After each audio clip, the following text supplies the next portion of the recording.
Like, share, and subscribe because it is free. The Vakari fleet materialized at the edge of Sol system like death incarnate.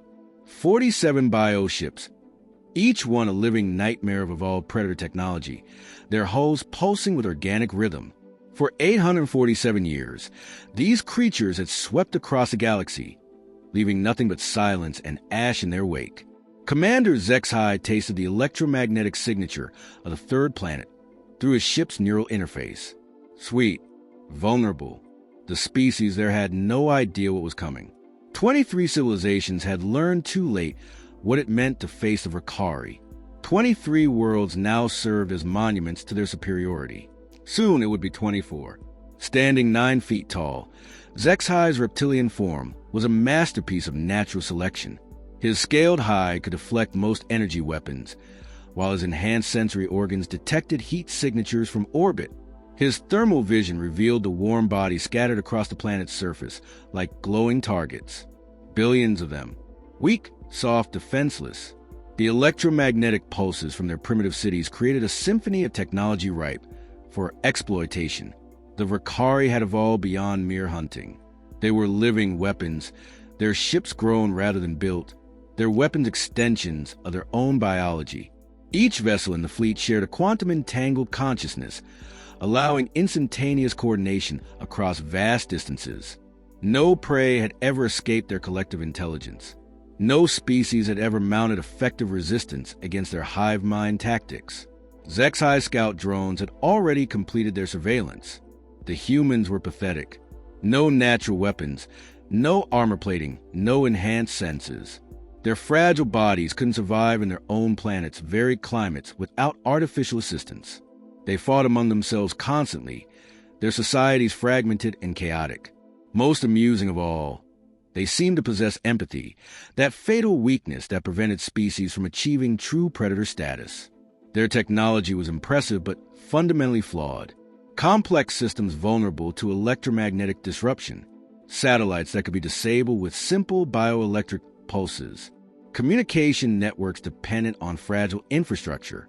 The humans had built a civilization of glass, and the Vakari with a hammer that would shatter it. The preliminary assessment was complete. Human military capabilities were adequate for fighting their own kind, but laughably insufficient against galactic-level threats. Their weapons were crude chemical explosives and primitive energy projectors. Their armor was artificial and cumbersome. Most damning of all, they showed no evidence of understanding pack hunting or hive mind coordination. ZXHI allocated minimal resources for the conquest. 3 bioships would be sufficient, with the remainder of the fleet standing by for cleanup operations. The tactical computers projected total victory within 72 standard hours. Conservative estimates suggested 50% of the human population would survive for breeding stock and forced labor. The rest would provide biomass for the fleet's continued growth. The first phase would be simple: disable their orbital infrastructure, destroy their communication networks, and deliver the standard ultimatum. Every species received the same choice: immediate surrender or complete extinction. The smart ones chose surrender. The proud ones chose death. Either outcome served Vakari purposes. As the fleet began its final approach, ZXHI felt a familiar anticipation of the hunt. His biochemistry shifted, flooding his system with combat hormones. His sensory organs sharpened to combat readiness. His weapon systems synchronized with his nervous system. After 8 centuries of conquest, the routine was comforting in its predictability. The humans would panic first. Then they would attempt negotiation. Finally, they would mount some pathetic resistance before accepting their fate. ZXHI had witnessed this pattern dozens of times across dozens of worlds. These soft, weak creatures would follow the same script. The hunt was about to begin, and the outcome was already determined. The humans were about to learn why the Vakari were the apex predators of the galaxy. The International Space Station died in a brilliant flash of bioplasma, its destruction broadcast across every human communication network still functioning. Within minutes, the message arrived in 37 languages. Surrender now or join your orbital debris. Commander ZXHI expected immediate capitulation. Instead, he received silence. Then something far more disturbing. Every major human population center began evacuating simultaneously, not the panicked flight of prey animals, but coordinated movements following predetermined patterns.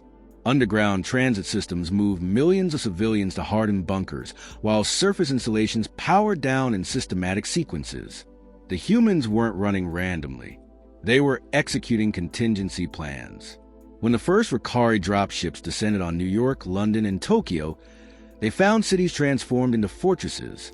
The soft targets had vanished underground, replaced by military positions that hadn't existed in the orbital surveys. Human soldiers emerged from concealed positions with weapons already trained on landing zones. The ambush was perfect, coordinated, and impossible according to Ricari intelligence assessments. HFY watched his forces take their first casualties in over 3 centuries. Human projectile weapons punched through Ricari armor with disturbing efficiency. Worse, the humans refused to engage in open battle. They fired from concealment, then disappeared into urban terrain. They knew better than any scanning technology could map. Every street corner became a potential ambush.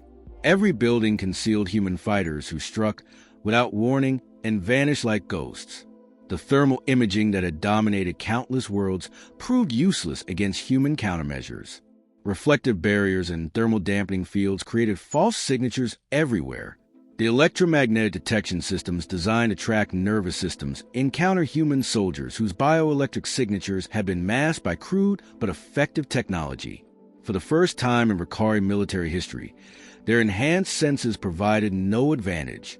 Human communication networks proved impossibly resilient. Disable the satellites, and they switched to underground fiber networks, jammed the radio frequencies, and they used quantum-encrypted channels running through power lines. Cut the power lines, and they deployed mesh networks using civilian devices. Every severed connection spawned 3 backup routes. The human internet, dismissed as primitive infrastructure, became an unbreakable web of coordination spanning the globe. Within 18 hours, human engineers had reverse-engineered captured Ricari weapons and begun mass production. Their manufacturing capabilities, observed from orbit as inefficient compared to biological growth systems, revealed their true purpose. Human industrial complexes weren't designed for efficiency. They were designed for rapid adaptation and massive output under extreme conditions. Automotive factories began producing armored vehicles. Electronics plants shifted to communication jammers. Even food processing facilities repurposed their assembly lines for ammunition production. The psychological warfare began subtly. Human broadcasts infiltrated Ricari communication frequencies, not with surrender offers, but with historical documentaries. Footage of human conflicts spanning millennia, the siege of Stalingrad, the beaches of Normandy, Verdun, Gettysburg, Marathon. Each battle demonstrated the same pattern. Humans who refused to surrender, who fought harder when wounded, who turned desperate situations into victories through pure stubborn determination. Ricari troops reported disturbing encounters. Human soldiers who continued fighting with injuries that should have been incapacitating. Civilians who provided intelligence and supplies to resistance fighters with no regard for personal safety. Children who could identify Ricari infiltration attempts better than military sensors. Most unsettling of all, capture humans who showed no fear, only cold calculation about how to escape and return to the fight. The hive mind coordination that had dominated every previous conquest began fragmenting. Individual Ricari units reported contradictory intelligence. Human forces appeared simultaneously in locations hundreds of kilometers apart. Orders became confused as the quantum-entangled communication network struggled to process the chaotic human response patterns. For the first time in their evolutionary history, the Ricari encountered a species that didn't follow predictable behavioral models. By the end of the second day, HFY faced an impossible situation. His forces held no strategic positions. His casualties exceeded all projections. His intelligence network had been completely compromised. The humans weren't just resisting, they were winning. The counterattack came from everywhere at once. Human forces that had appeared scattered and disorganized suddenly revealed themselves as components of a global killing machine. Every continent struck simultaneously. every time zone coordinated to the second. The early defeats hadn't been failures. They had been reconnaissance and force, designed to study Vakari weaknesses, while the real human military prepared its response. Vakari bioships found themselves under assault from directions that shouldn't have existed. Human submarines erupted from ocean depths to lance upward with modified torpedoes carrying captured alien technology. Fighter aircraft dove from the stratosphere in kamikaze attacks that sacrificed individual pilots to destroy irreplaceable Vakari vessels. Most shocking of all, human ground forces began hunting their hunters with methodical precision that defied every behavioral model. The biological advantages that had made the Vakari apex predators crumbled against human physiology. Vakari warriors, built for short bursts of overwhelming violence, found themselves outmatched in extended combat by humans who simply refused to stop. Human soldiers fought for 18 hours straight, sustained by adrenaline reserves that pushed their bodies beyond apparent limitations. When Vakari forces retreated to rest and recuperate, human units pressed their attacks through the night. Pain tolerance became a weapon. Vakari troops expected wounded enemies to flee or surrender. Instead, they encountered human soldiers who fought harder when injured, their biochemistry flooding with endorphins and combat hormones that turned agony into fuel for greater violence. A human with severed limb would bind the wound and continue fighting. A human with internal injuries would push forward until their body physically collapsed. The Vakari concept of rational self-preservation had no equivalent in human combat doctrine. Human tactical thinking operated on levels that broke Vakari predictive algorithms. Where alien strategy relied on overwhelming force and instinctive pack coordination, humans deployed deception, misdirection, and asymmetric warfare with an artistry refined over millennia. They feinted attacks in one sector while launching a real assault from unexpected directions. They allowed Vakari forces to capture worthless positions while human special forces severed supply lines and communication networks behind enemy lines. The psychological warfare escalated beyond mere propaganda. Human forces began hunting individual Vakari commanders, using precision strikes to eliminate leadership, while leaving regular troops alive to spread fear. Stories of human monsters spread through alien ranks. Soldiers who appeared from nowhere, struck with impossible accuracy, and vanished before retaliation could be organized. The hunters were becoming hunted, and the Vakari hive mind began experiencing something unknown in their evolution: terror. Human logistics revealed themselves as the true weapon of mass destruction. While Vakari bioships required complex feeding cycles and rest periods, human supply chains operated with mechanical precision around the clock. Ammunition flowed to the front lines. Medical evacuation removed wounded soldiers and returned them to combat within hours. Civilian populations provided intelligence, shelter, and support with a coordination that rivaled military operations. The entire human species had become a single organism dedicated to warfare. Most disturbing of all was human adaptability. Vakari weapons captured on day 1 were reverse-engineered, mass-produced, and deployed against their creators by day 3. Human hackers infiltrated bioship neural networks using techniques that shouldn't have been possible with primitive human technology. Alien tactical patterns, refined over centuries of conquest, were analyzed, countered, and turned into traps within hours of first contact. The breaking point came when human forces surrounded and systematically destroyed an entire Vakari ground battalion in downtown Berlin. The aliens found themselves trapped in urban terrain that humans had weaponized down to individual building facades. Every window concealed a sniper. Every doorway hid an explosive trap. Every street intersection became a killing field. The Vakari, apex predators of the galaxy, were hunted to extinction in the ruins of a human city. For the first time in 800 years, Vakari units attempted surrender. The psychological shock rippled through the fleet as reports arrived of human forces offering quarter to defeated enemies, then using capture intelligence to target remaining alien positions with surgical precision. The humans weren't just winning. They were demonstrating a tactical sophistication that reduced Vakari strategy to the level of primitive pack hunting. Commander Zexhai made his final desperate gambit from orbit. If ground forces couldn't subdue these impossible humans, orbital bombardment would sterilize the planet entirely. The bioships charge their plasma cannons, preparing to turn Earth's surface into molten glass. That's when humanity revealed its true hand. Hidden defense platforms erupted from lunar installations that hadn't existed in any Vakari survey. Weapon systems built from reverse-engineered alien technology, improved with human engineering, and powered by fusion reactors that shouldn't have been possible with Earth's observed industrial capacity. The orbital bombardment never came. Instead, Vakari bioships found themselves under withering fire from defensive positions they hadn't known existed. One by one, the living vessels that had terrorized 23 worlds died, screaming in a vacuum of space. Human weapons, crude and primitive according to initial assessments, proved devastatingly effective when deployed with tactical precision. The bioships' organic hulls, evolved to resist energy weapons, offered no protection against kinetic projectiles accelerated to relativistic speeds. The Vakari fleet, 8 centuries of evolutionary perfection, was dismantled in 6 hours of combat.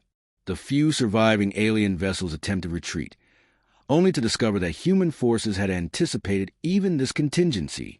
Stealth ships, invisible to Vakari sensors, had positioned themselves at every jump point. There would be no escape, no survivors to warn the Vakari homeworld, no intelligence about human capabilities returning to alien command structures. Earth's location would remain secret, and humanity's true strength would remain hidden until they chose to reveal it. Ground operations concluded with surgical efficiency. Remaining Vakari forces, cut off from orbital support and surrounded by human armies that seemed to materialize from empty terrain, faced the same ultimatum their species had delivered to countless worlds: surrender or die. Most chose surrender. The few who fought to the end learned that human mercy was a choice, not a weakness, and that choice could be revoked. Commander Zexai found himself in an impossible position, captured alive and facing interrogation by the very species he had dismissed as prey. The human interrogators displayed a thoroughness that chilled him. They wanted information about Vakari colonial structures, military capabilities, and most importantly, the locations of the 23 extinct civilizations. The humans weren't just defending their world. They were gathering intelligence for what came next. The revelations broke what remained of Vakari morale. The extinct species hadn't been primitive cultures. Many had possessed technology superior to current human capabilities. Some had been peaceful civilizations dedicated to art and philosophy. Others had been warrior cultures that should have provided effective resistance. All had fallen to Vakari overwhelming force applied without mercy or hesitation. Billions of sentient beings erased from existence to feed alien expansion. Human leadership faced a choice that would define their species' role in the galaxy. The captured intelligence provided complete targeting information for every Vakari world and military installation. Humanity possessed the technological capability and tactical knowledge to visit upon the Vakari the same extinction they had delivered to others. Some voices called for immediate retaliation. Others demanded justice rather than revenge. The decision, when it came, surprised even the defeated aliens. Humanity transmitted an ultimatum to the Vakari homeworld: cease all military expansion, release any surviving members of conquered species, and submit to galactic oversight. In exchange, the Vakari would be allowed to continue existing under human protection. The choice was simple: coexistence or extinction. The transmission included proof of human capabilities, footage of the fleet's destruction, tactical analysis of Vakari weaknesses, demonstration of human technological adaptation. Most importantly, evidence of humanity's capacity for both devastating warfare and unexpected mercy. The message was clear: humanity could destroy the Vakari Empire at will, but chose not to. News of the impossible victory spread across galactic communication networks. Species that had hidden in fear from Vakari expansion began reaching out to these new human protectors. Civilizations that had survived by avoiding contact with apex predators suddenly found themselves under protection of an even more dangerous species that chose to defend rather than destroy. The galactic balance of power shifted permanently. The Vakari, reduced from galactic terror to minor regional power, serve as an example of what happened when apex predators underestimated prey. Humanity established itself not as conquerors but as guardians, their reputation built on a simple principle: They were the monsters that hunted monsters. The final transmission from Earth carried across the galaxy like a warning to any species that might mistake human compassion for weakness. 23 civilizations had learned too late what it meant to face true predators. Now the galaxy knew what it meant to be protected by them. Humanity had taken its place as the apex species not through conquest, but through the choice to use overwhelming power in defense of others. They had been underestimated once. The galaxy would not make that mistake again.